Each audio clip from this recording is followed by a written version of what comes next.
Olá, estamos iniciando o programa Teorema pela UX-TV, parceira do canal Futura. A nossa proposta é sempre trazer um assunto do momento para ser discutido, aprofundado por professores, pesquisadores e alunos da Universidade de Caxias do Sul. Vamos ao tema de hoje.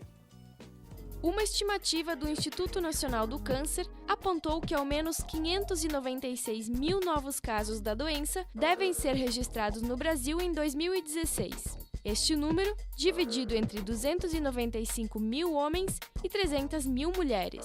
Por isso, percebe-se a grande necessidade de ampliar pesquisas para combater esta doença. Na Universidade de Caxias do Sul, doutorandos de biotecnologia e bolsistas de iniciação científica pesquisam o uso do extrato da pinha de araucária na busca de novos compostos antitumorais, tendo como base o produto natural.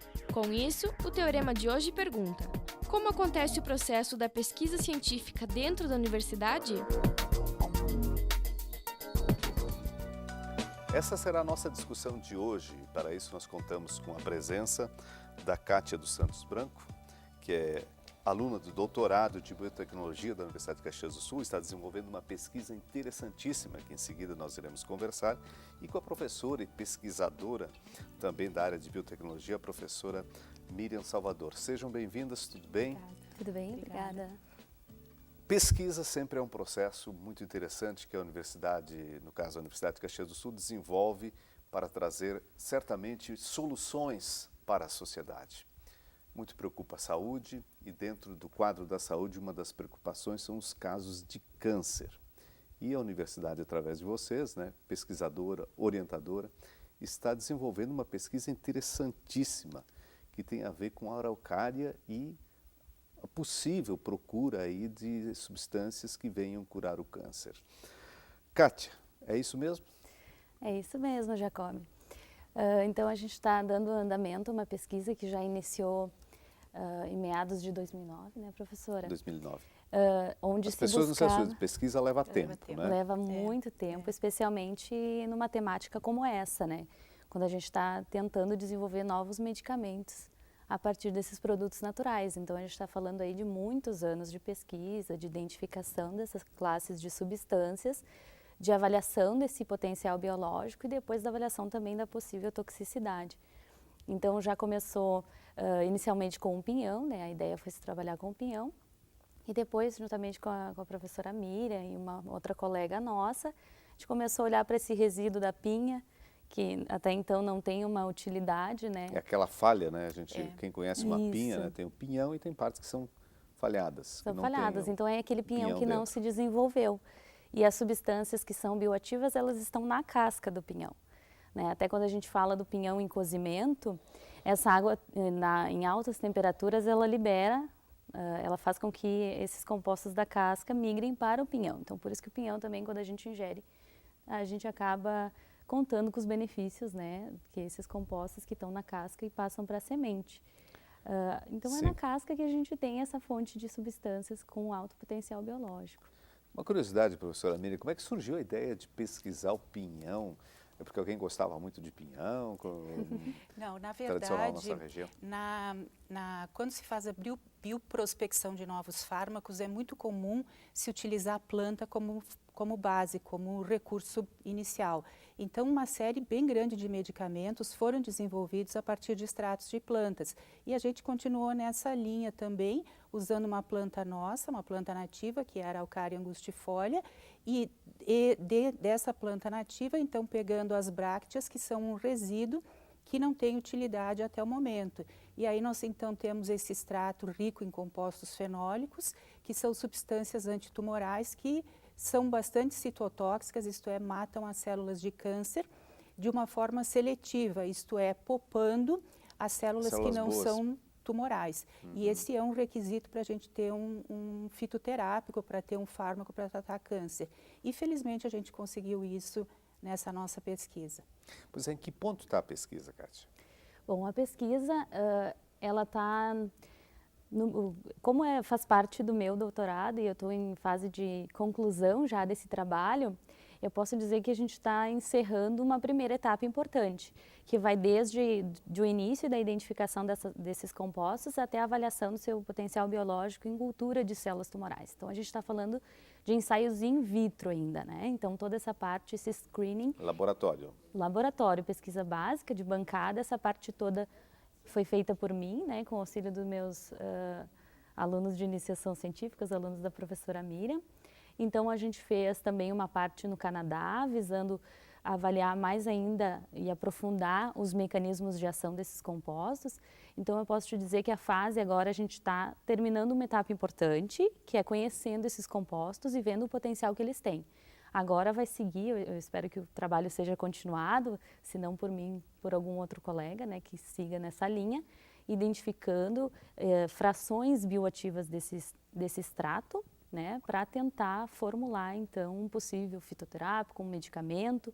E aí, então, a gente está falando de ensaios em vivo, né, então a gente passaria para ratos, para, no futuro, fazer ensaios em humanos. Daí, mas isso demanda algum tempo e muito trabalho. Até lá. Na verdade, a Kátia termina essa parte de pesquisa básica, depois ainda tem toda a fase de ensaios clínicos. Então, são 4 etapas de estudos clínicos que deverão levar ainda, talvez, uns 10 anos. A gente pensa que é muito tempo, mas quando se fala em desenvolvimento de fármaco, o que a gente considera normalmente é isso.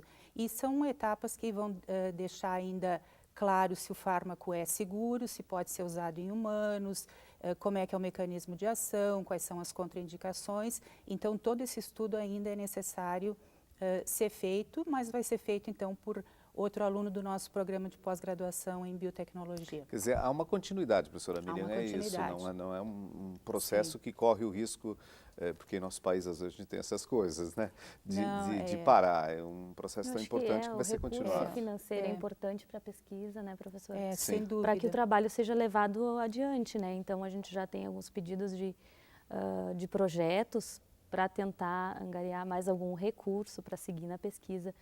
Inicialmente, a gente também vai fazer a solicitação de um projeto de pós-doutorado, onde o objetivo é tentar veicular esses compostos a um sistema nanovetorizado. Isso também é uma ideia que a gente tem para o meu pós-doutorado. Uhum. Mas, com certeza, algum colega também vai dar seguimento nessa parte, né, de avaliação desses Professora Miriam, como orientadora, o que a senhora diz dos resultados até agora? Os resultados são muito bons, inclusive já foram objeto de depósito de patente e de várias publicações também, inclusive a convite. Então, a gente vê que a ciência internacional está reconhecendo esse trabalho que é feito aqui no Brasil, é feito numa universidade de uma cidade pequena, mas que já conseguiu uma projeção internacional. Então, nós estamos bem contentes com os resultados e, claro, continuamos com a pesquisa porque ainda temos muitas etapas pela frente. Mas é pesquisa, tem todo um cuidado, isso também não pode despertar nas pessoas uma curiosidade. Então, sei lá, você falava antes, né? Vou cozinhar o pinhão e vou ingerir a água do pinhão, uma espécie de chá para dar algum resultado em curar algum tumor. Não, na verdade não, né? Como qualquer medicamento, a água do pinhão, a falha do pinhão, ele tem que ser consumido com orientação médica e, de preferência, supervisão de farmacêutico. Nós estamos aqui com uma doutora, uma doutoranda, já está chegando lá no seu doutorado também, ambas pesquisadoras. Mas vocês comentaram antes, tem alunos bolsistas lá da graduação, de cursos da graduação envolvidos, é isso, professora Miriam? Temos alunos de graduação envolvidos, de diferentes áreas. O nosso laboratório tem bolsistas de iniciação científica da farmácia, nutrição, da biologia, da medicina veterinária, enfim, de diferentes áreas, já que a biotecnologia é uma ciência multidisciplinar. E temos também agora um trabalho de um aluno de iniciação científica que vai ser fazer uma farinha de casca de pinhão, que é já uma ideia nova, uma ideia recente, que vai ser inclusive TCC de um aluno de graduação. Então a gente consegue interligar o ensino com a pesquisa. Você começou a se interessar quando pela pesquisa, assim, Kátia? Olha, eu acho que durante a minha graduação, né, a minha formação é bióloga aqui pela UFSC, a licenciatura e o bacharelado aqui pela UFSC, e já na minha graduação me despertou essa curiosidade, essa inquietação na busca de respostas e essa preocupação com a questão da saúde, né? Então, Já na biologia eu já procurei o laboratório e felizmente consegui já entrar no grupo de pesquisa da professora Miriam Salvador, que é reconhecidíssimo e tem essa linha de pesquisa que me interessa bastante, né? A aplicação biotecnológica de um produto natural para tratamento e cura de doenças. E foi ali que eu me achei, assim, me identifiquei, fiz o mestrado. No mestrado eu trabalhei com outro produto típico nosso da região, que é a erva mate, né? Estudando as propriedades do consumo de erva mate. E aí depois mudamos um pouquinho de projeto, mas também seguindo nessa mesma linha de produtos naturais. E aí foi então que eu me inseri nesse projeto das brácteas. E produtos ligados a até uma tradição cultural, não é, professora Miriam? Com certeza, né? Nessa época principalmente, que é a época de pinhão, é típico da nossa região comer o pinhão, né? E a gente tem então essa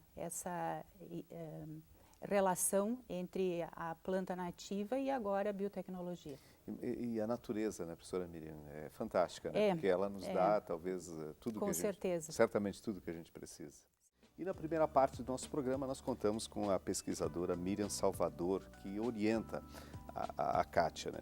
Kátia, só para localizar de novo quem está nos assistindo, a sua pesquisa especificamente está investigando o quê? O quê? Então, a gente está investigando os compostos presentes nas falhas do pinhão, né, nas brácteas, que são correspondem à casca do pinhão, né? Então, o pinhão, ele é a semente da pinha, né, de Araucaria angustifolia, e esse revestimento dele, a casca do pinhão, quando o pinhão não se desenvolve, dá origem justamente a esse material que é um resíduo, né, que são as brácteas. E aí você está encontrando o quê? Substâncias? A gente encontrou uma classe de substâncias que apresentam um potencial muito importante frente a algumas doenças associadas ao envelhecimento. Então, quando a gente fala em doenças associadas ao envelhecimento, a gente fala também de doenças neurodegenerativas, como Parkinson, Alzheimer, outras doenças como cardiovasculares, o diabetes mellitus, entre outras, né? O câncer também é uma doença atrelada ao envelhecimento, embora hoje em dia, né, Jacob, a gente tenha casos de câncer em pessoas mais jovens, mas via de regra é uma doença associada ao envelhecimento da população.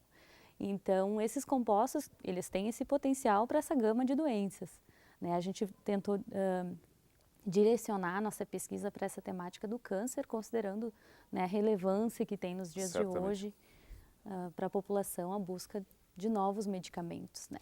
E vocês estão pesquisando, teoricamente, digamos, em laboratório, né, estão chegando à conclusão que há substâncias ali importantes para isso. Isso, exatamente. A nossa pesquisa é inicial, ela é uma pesquisa básica, de bancada, né, onde inicialmente a gente averigua o potencial desses compostos em estudos in vitro, né? A gente ainda não pode especular isso para humano, como é que vai ser, se vai ser efetivo. Então, é importante destacar para o pessoal em casa, né, de se ter uma ressalva e não fazer uso desse composto, embora natural, a gente não está sugerindo Como opinião, naturalmente, a gente pode dizer, né? É opinião, né, de livre consumo, a gente sabe dos benefícios da ingesta do pinhão, como uma semente super nutritiva, né, e tem todas as propriedades que a gente já conhece.